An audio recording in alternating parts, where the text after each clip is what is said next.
सुप्रभातम बच्चों। अभी तक आपने हरिवंश राय बच्चन जी की कविता आत्म परिचय और दिन जल्दी जल्दी ढलता है पढ़ा। और अब हम दूसरे पार्ट में प्रवेश कर रहे हैं। कविता का नाम है पतंग। इसको भी ध्यान से देखेंगे, ध्यान से सुनेंगे। इसके कुछ क्वेश्चन आंसर मैंने कल भेज दिए थे, आज इसका वीडियो भेज रहा हूँ। ध्यान से सुनिए, ध्यान से समझिए। तो देखो क्या कह रहे हैं कविता। सबसे तेज बौछारें गए, भादो गया, सवेरा हुआ खरगोश की आंखों जैसा लाल सवेरा। शरद आया पुलों को पार करते हुए, अपनी नई चमकीली साइकिल तेज चलाते हुए, घंटी बजाते हुए जोर जोर से, चमकीले इशारों से बुलाते हुए, पतंग उड़ाने वाले बच्चों के झुंड को चमकीले इशारों से बुलाते हुए, और आकाश को इतना मुलायम बनाते हुए कि पतंग ऊपर उठ सके, दुनिया की सबसे हल्की रंगीन चीज उड़ सके, दुनिया का सबसे पतला कागज उड़ सके, बांस की सबसे पतली कमानी उड़ सके, कि शुरू हो सके सीटियों, किलकारियों और तितलियों की इतनी नाजुक दुनिया। ठीक है। तो क्या कह रहे हैं कवि यहाँ पर कि सबसे तेज बौछारें गई, भादों गया, है ना। वर्षा ऋतु का वर्णन है। वर्षा ऋतु के बाद जो है शरद ऋतु आती है। उस शरद ऋतु का यहाँ पर सुंदर वर्णन कवि द्वारा किया गया है। ठीक है। तो क्या कह रहे हैं कवि, सबसे तेज बौछारें गई, भादों गया, है ना। तो वर्षा ऋतु का महीना कौन कौन सा होता है? सावन और भादों, है ना। तो सावन भादों में तेज बारिश होती है ना। और भादों गया तो सबसे तेज बौछारें भी गई। यानी कि जो भादों में जो तेज बारिश होती है वो अब चली गई है, अर्थात समाप्त हो गई है ना। भादों के बाद तेज बारिश नहीं होती है, होती है लेकिन उतनी तेज नहीं होती जितनी सावन भादों में होती है। ठीक है। तो सबसे तेज बौछारें गई, भादों गया, यानी कि भादों के जाते ही वो तेज बारिश का समय भी चला गया, है ना। तेज बारिश अब नहीं हो रही है, अब बारिश होती है लेकिन कम होती है। सवेरा हुआ। कैसा सवेरा हुआ? बोला खरगोश की आंखों जैसा लाल सवेरा। लाल सवेरा हुआ है। खरगोश की आंखें कैसी होती है? लाल होती हैं, तो देखी होंगी आप लोगों ने। तो खरगोश की जैसी लाल आंखें होती हैं। ऐसे ही जब सूर्य उदय होता है तो वो सवेरा कैसा लगा? लालिमा से युक्त, है ना। यानी कि जो सावन भादों के काले काले बादल थे वो तो चले गए हैं, लेकिन अभी आसमान पूरी तरह से साफ निर्मल स्वच्छ नहीं हुआ है। अभी उसमें फिर भी हल्के उल्के बादल हैं जो कि लालिमा से युक्त है। कैसे लालिमा से? जैसे बोला खरगोश की आंखें होती है ना। तो खरगोश की आंखों जैसा लाल सवेरा। और शरद आया पुलों को पार करते हुए। क्या कह रहे हैं यहाँ पर? शरद कैसा है? पुलों को पार करते हुए आया। पुलों को पार करना मैंने, यानी कि शरद आया तो एकदम से नहीं आ गया।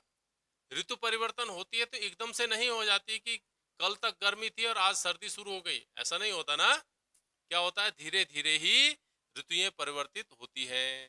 ठीक है। तो शरद भी आया तो कैसे आया है? एकदम से नहीं आ गया है।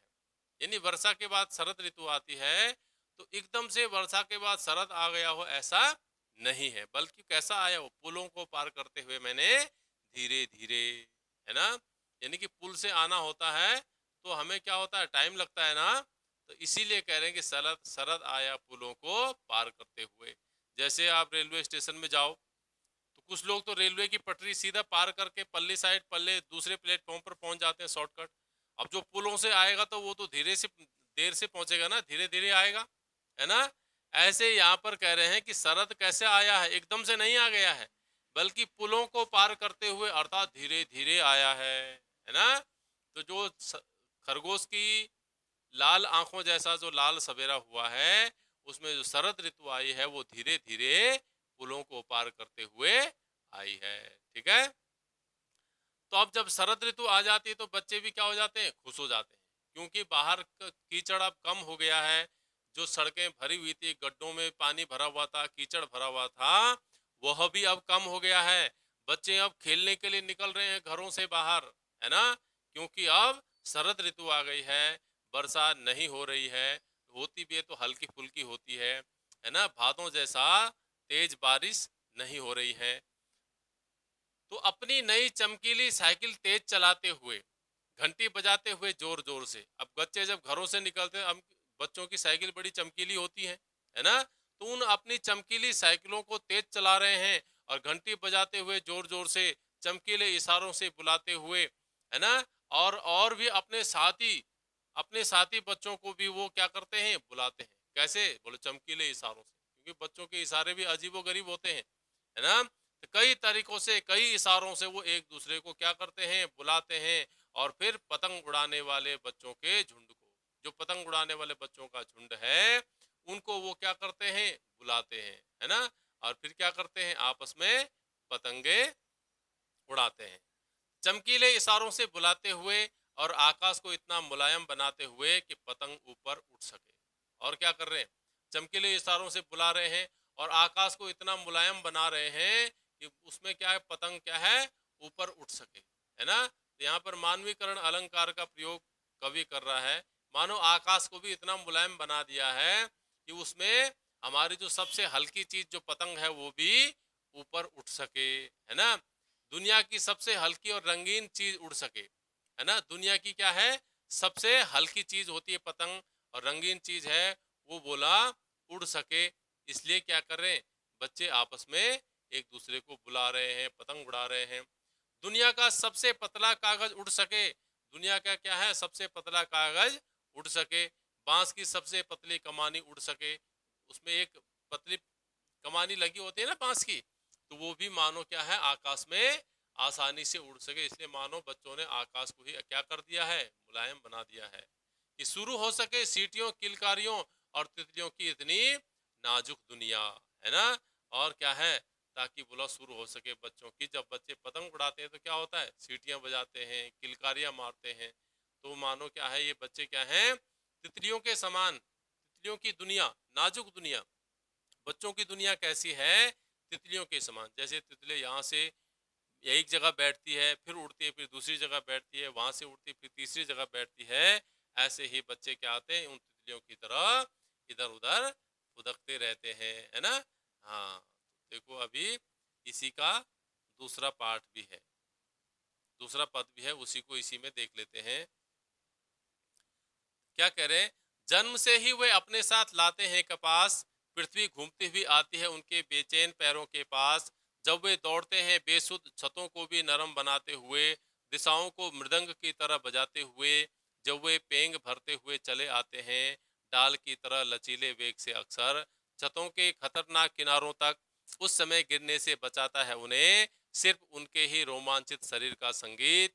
पतंगों की धड़कती ऊंचाइयां उन्हें थाम लेती है महज एक धागे के सहारे। पतंगों के साथ साथ वे भी उड़ रहे हैं अपने रंध्रों के सहारे। अगर वे कभी गिरते हैं छतों के खतरनाक किनारों से और बच जाते हैं, तब तो और भी निडर होकर सुनहले सूरज के सामने आते हैं। पृथ्वी और भी तेज घूमती हुई आती है उनके बेचैन पैरों के पास, है ना। और क्या कह रहे हैं इसमें, जन्म से ही वे अपने साथ लाते हैं कपास। कपास मैंने, कपास कैसा होता है, रुई, मुलायम होता है ना।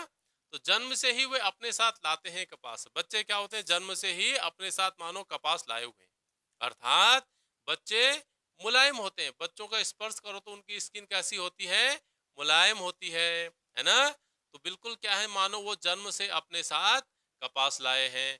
और पृथ्वी घूमती हुई आती है उनके बेचैन पैरों के पास, और मानो पृथ्वी भी घूमती हुई बेचैन हो रही है कि उनके पैर हमारे ऊपर पड़े, है ना। पृथ्वी घूमती हुई मानो बेचैन होकर के उनके पैरों के पास आ रही है। कवि की कल्पना है। जब वे दौड़ते हैं बेसुध छतों को भी नरम बनाते हुए, जब वो बेसुध होकर के दौड़ते हैं तो मानो छत की कंक्रीट भी मानो क्या हो गई है, नरम हो गई है। तो मानो बच्चों ने छत की कंक्रीट को भी जो कठोर है उसको भी क्या कर दिया है, नरम बना दिया है, मुलायम बना दिया है। कहने का मतलब यह है उनकी वो कठोरता भी उनको कोई महसूस नहीं हो रही है। तो दिशाओं को मृदंग की तरह बजाते हुए, और दिशाओं को मैंने दिशाओं को ही मानो वो बजाने लगे, अर्थात चारों ओर उनकी आवाजें गूंज रही हैं। तो मानो दिशाएं ही क्या हो गई हों, मृदंग बन गई हों, उनको बजा रहे हैं। तो जब वे पेंग भरते हुए चले आते हैं, जब वे क्या है पतंगों पर क्या है पेंग भरते हुए आते हैं, डाल की तरह लचीले वेग से अक्सर, तो तब वो क्या कहते हैं, डाल की जो टहनी होती है, जो कच्ची टहनी होती है उसमें क्या होती है, लचक होती है ना। ऐसे ही बच्चों के शरीर में भी क्या होती है, लचक होती है ना। तो लचीले वेग से अक्सर, और वेग से चलते हैं, और उनका शरीर भी इतना लचीला होता है कि उनको कहीं भी कुछ कठिनाई नहीं होती है चलने फिरने में, है ना। खूब शरीर भी उनका खूब लचीला होता है, और खूब लचक करके वो पतंगे उड़ाते हैं। तो छतों के खतरनाक किनारों तक उस समय गिरने से बचाता है उन्हें सिर्फ उनके ही रोमांचित शरीर का संगीत। तो पतंग उड़ाते उड़ाते बच्चे क्या हो जाते हैं, छतों के खतरनाक किनारों तक पहुंच जाते हैं, है ना। तो उस समय उनको कौन बचाता है, बोला बचाने वाला क्या है, उनका मानो अंदर का जो रोमांचित करने वाला जो संगीत है, अर्थात जो वो लालायित है पतंग उड़ाने के लिए, जो उत्साह है, जो शरीर में जो उत्साह है, शरीर में जो रोमांच है, वही मानो क्या कर रहा है, उनको उन छतों के खतरनाक किनारों से गिरने से बचाते हैं। ठीक है। तो पतंगों की धड़कती ऊंचाइयां उन्हें थाम लेती है महज एक धागे के सहारे, है ना। तो जो पतंग क्या है ऊपर आसमान में पहुंच जाती है, उनकी ऊंचाई मानो उनको थाम लेती है एक धागे के सहारे। एक धागे के सहारे ही वो पतंग क्या है उन बच्चों को थामे हुई है ना। वो बच्चे छतों के किनारों से गिरते नहीं हैं, उसी धागे के सहारे वो बिल्कुल खड़े रहते हैं। उनके शरीर में लचक है लेकिन फिर भी वो गिरते नहीं हैं। पतंगों के साथ साथ वे भी उड़ रहे हैं अपने रंध्रों के सहारे, और जैसे जैसे पतंग जितनी ऊंची जाती है उतने ही बच्चे भी क्या हो जाते हैं, उत्साह से भर जाते हैं, है ना। तो पतंगों के साथ साथ वे भी उड़ रहे हैं, जितनी जैसी पतंग उड़ती है वैसे वैसे उत्साह उनके मन में भी भरता रहता है। तो मानो पतंगों के साथ वे भी उड़ रहे हैं, है ना। अगर वे कभी गिरते हैं छतों के खतरनाक किनारों से और बच जाते हैं, तब तो और भी निडर होकर सुनहले सूरज के सामने आते हैं। अगर किसी समय वो छतों के किनारों से गिर भी जाते हैं, और गिर करके यदि बच जाते हैं, तो उसके बाद तो और निडर हो जाते हैं, है ना। यानी जब तक गिरा नहीं तब तक तो ठीक है, डर लगा रहता है गिरने का। लेकिन जब गिर करके एक बार बच्चा जब बच जाता है, तो फिर तो वो और भी निडर हो जाता है। निडर हो करके फिर वो क्या करता है, पतंग उड़ाता है, उसके किनारों से गुजर जाता है, लेकिन गिरता नहीं है। ठीक है। पृथ्वी तो और भी निडर होकर सुनहले सूरज के सामने, यानी कि पतंग उड़ाने के लिए वो क्या होते हैं, सूरज के सामने मैंने एक नए सवेरे के साथ वहां पर उपस्थित हो जाते हैं। और पृथ्वी और भी तेज घूमती हुई आती है उनके बेचैन पैरों के पास। पृथ्वी भी उनके साथ मानो क्या हो रही है, बच्चों के साथ रोमांचित हो रही है ना। पतंगों को देख करके बच्चे रोमांचित हो रहे हैं, और बच्चों को देख करके पृथ्वी भी मानो क्या हो रही है, उत्साह से भर रही है, रोमांचित हो रही है। ठीक है। तो इस वीडियो को ध्यान से देखें, ध्यान से समझें, जहाँ पर समझना है पूछ लेना। तो ये दूसरे पार्ट में ये दो ही पद थे, ये मैंने आपको बता दिए। तो इसका काम कुछ मैंने कल भेज दिया था, कुछ आज भेजूंगा या कल भेजूंगा। आज तो हिंदी का पीरियड नहीं है, तो ये कल का था, कल जो मैंने काम भेजा था उसका वीडियो है। तो इसको ध्यान से सुने और ध्यान से समझे। तब तक के लिए इतना ही।